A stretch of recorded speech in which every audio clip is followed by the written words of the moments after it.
All right, Shalom. First and foremost, I want to begin by giving all honor, glory, and praises to Yahweh, Ba'ashem, Yahushai, Ba'ashem, Rakakwadash. Double honors to the elders and apostles of Great Millstone. Shalom to you, brothers that are laboring and pushing this word in truth and sincerity and with charity. I'm the brother Abraham from the Camp here in GMS Chicago, coming back at you with another lesson. Lord willing, it be edifying. And in this video, I want to go into the biggest news that has happened over the last couple of days, and that's obviously the U.S.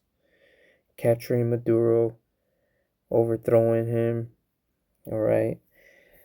And the year just already started off with a bang. Okay, the year of apostasy, the sellouts and agents, and this big news that just happened a couple of days ago. All right. What I have here on the screen is a video from the Jimmy Dore show. Let's see what it's called. So MTG calls out pro-Israel push for regime change in Venezuela, right? Which is Marjorie Taylor Greene. So just to summarize the video, that's what I did with the AI option for YouTube. All right, the video discusses Marjorie Taylor Greene's social media post about Venezuela, where she suggests that the U.S. government's hostility towards Venezuela is not about drugs or democracy, but rather about regime change, natural resources, and alignment with Israel. MTG highlights that Venezuela's leader Maduro is critical of Israel, unlike his opposition, right? And there's actually a video of him saying that the 12 tribes of Israel are not the ones that are ruling today. All right. Something to that extent, that the 12 tribes of Israel are not the ones that are in Israel today and that are ruling today. And he also exposed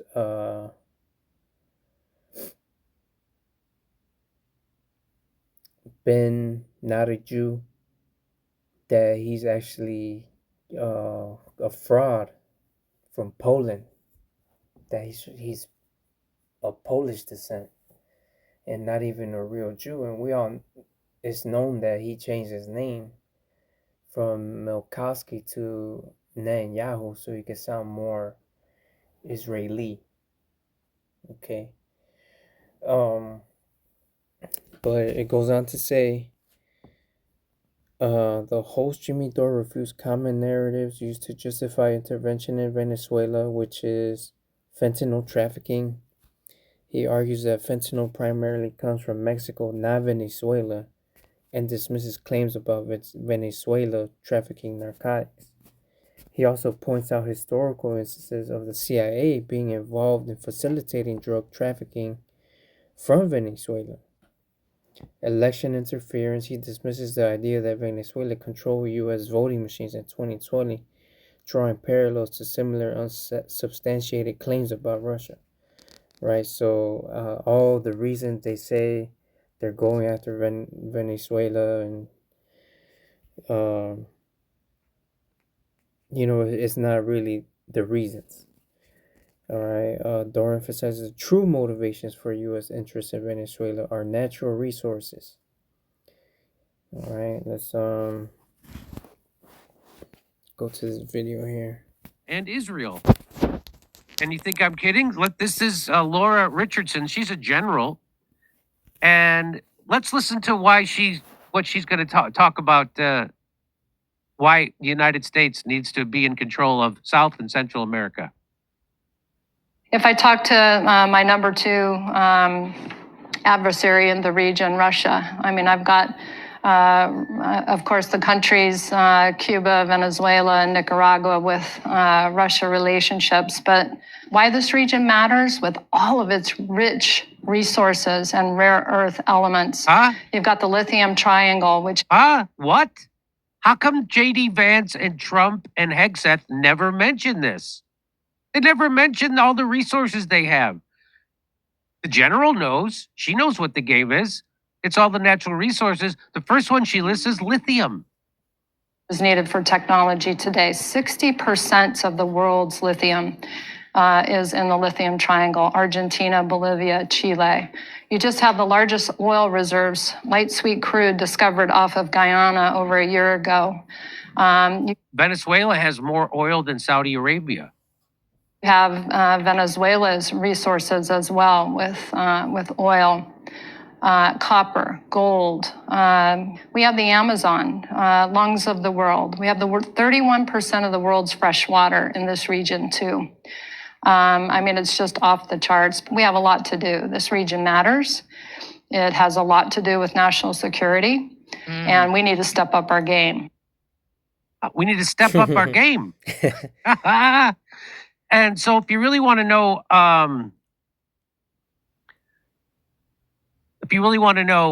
who was importing the drugs from Venezuela, could it be our CIA? Could it be? Could it be our CIA? Could it be? A ton of cocaine, pure cocaine worth hundreds of millions, is smuggled into the United States. Sound familiar? Not the way this ton of cocaine got here. According to what the former head of the Drug Enforcement Administration told Mike Wallace, this drug shipment got here courtesy of what he calls drug trafficking by the CIA in partnership with the Venezuelan National Guard. While rumors of CIA involvement in drug trafficking have circulated for years, no one in the U.S. government has ever before publicly charged the CIA with this kind of wrongdoing. And it's not the kind of accusation anyone in government would make without thinking long and hard. Let me understand what you're saying. A ton of cocaine was smuggled into the United States of America by the Venezuelan National Guard? Well, In cooperation with the CIA? that's exactly what appears to have happened. So, Chicago Ray, I love you. I'm just trying to give you the another point of view on this. Don't fall for the propaganda. And who's their number one opposition? Really? It's the civilian population of America, probably. Recent reports state that 60% of lithium is being prescribed to Manhattan residents, keeping them from collectively jumping off the Brooklyn Bridge right now. I like how they say light, sweet, crude. They even describe it like it's a fine wine. Pairs well with military obliterating farmers. That's what I say. Kind of weird how many innocent nations need to be taken over by our nation for our nation to feel secure, isn't it? All I can say is you better not be another nation wherever it is that you are. You better be America by the time we get there. So, Marjorie Taylor Greene letting you know, and so is Rand Paul. So that's just a little something you need to know about. Wow. All right, so let's get some scriptures. Let's get Habakkuk chapter 2.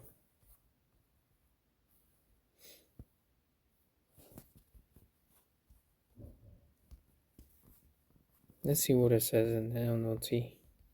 Just curious.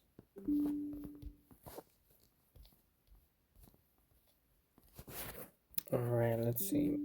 Habakkuk 2 and 4. It says, "Look at the proud. They trust in themselves, and their lives are crooked. But the righteous will live by their faithfulness to God.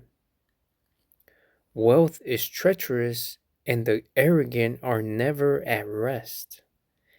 They open their mouths as wide as the grave, and like death are never satisfied. In their greed they have gathered up many nations and swallowed many peoples." Right? And this is just the latest example from a couple days ago of how they swallow up many nations and many people because of their never ending need for wealth, the never satisfied feeling of always wanting more and more and more and more. Okay.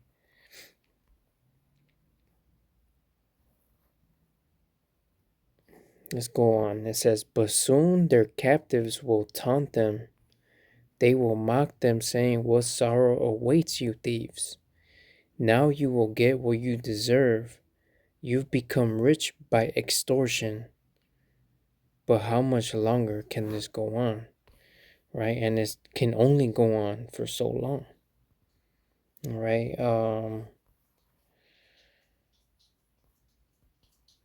Let me keep reading, right? Up until verse 8, it says, suddenly your debtors will take action. They will turn on you and take all you have while you stand trembling and helpless. Because you have plundered many nations, now all the survivors will plunder you. You committed murder throughout the countryside and filled the towns with blood. All right. And that's nothing but their history right here.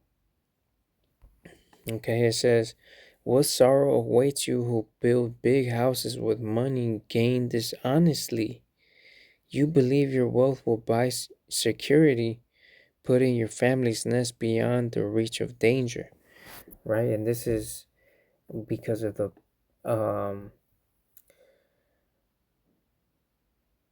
pride of their heart, which has deceived them, right? They think their houses shall continue forever.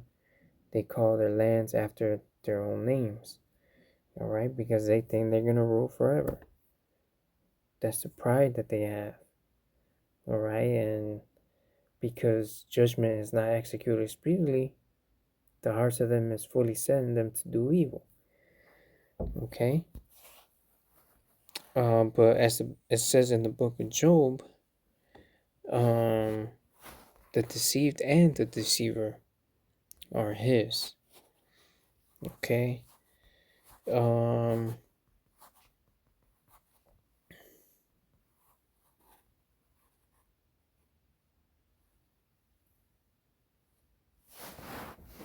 me see here. I'll look for it later. But here, let's get Micah 2:1. Woe to them that devise iniquity and work evil upon their beds. When the morning is light, they practice it because it is in the power of their hand, right? So, yes, they've been given the power of the earth, all right? And they have the dew of heaven because they take it by force, okay? It says, and they covet fields and take them by violence, and houses and take them away. So they oppress a man and his house, even a man and his heritage, right?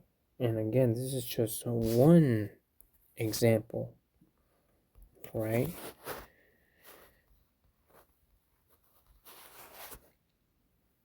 So let's go ahead to Nahum, I believe it's 3:19. It says, there is no healing of thy bruise, thy wound is grievous. All that hear the bruit of thee shall clap the hands over thee. For upon whom hath not thy wickedness passed continually? Right? So you're making rounds upon the nations with your wickedness. You're going around the world passing rounds of fucking nations up. And then you still got the nerve to threaten more countries. I believe Cuba, Mexico, and I forgot who else. Then you're talking about taking Greenland. Like, the pridefulness of this devil, man, is insane. Has no chill, but Meanwhile, his people in America are suffering, struggling, and meanwhile, he's sending money to Ukraine, to Israel, billions and billions and billions of dollars, time and time again. All right, but for his people, nothing. All right, and they don't even hide it. They don't even care if you know. And everybody knows. But they don't care.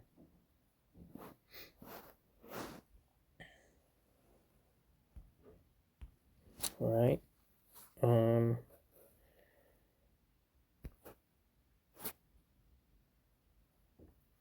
Let's go to Isaiah 33 and verse 1.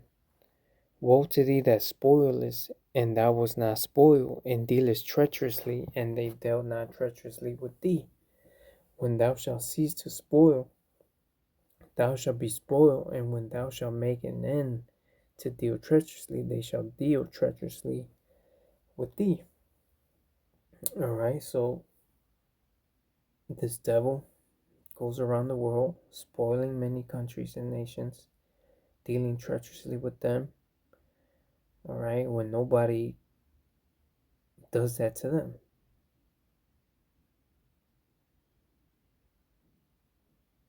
All right, but now that he's spoiled and dealt treacherously with everybody, now it's time for him to get dealt with treacherously, and now it's time for him to be spoiled. Okay, but this is all just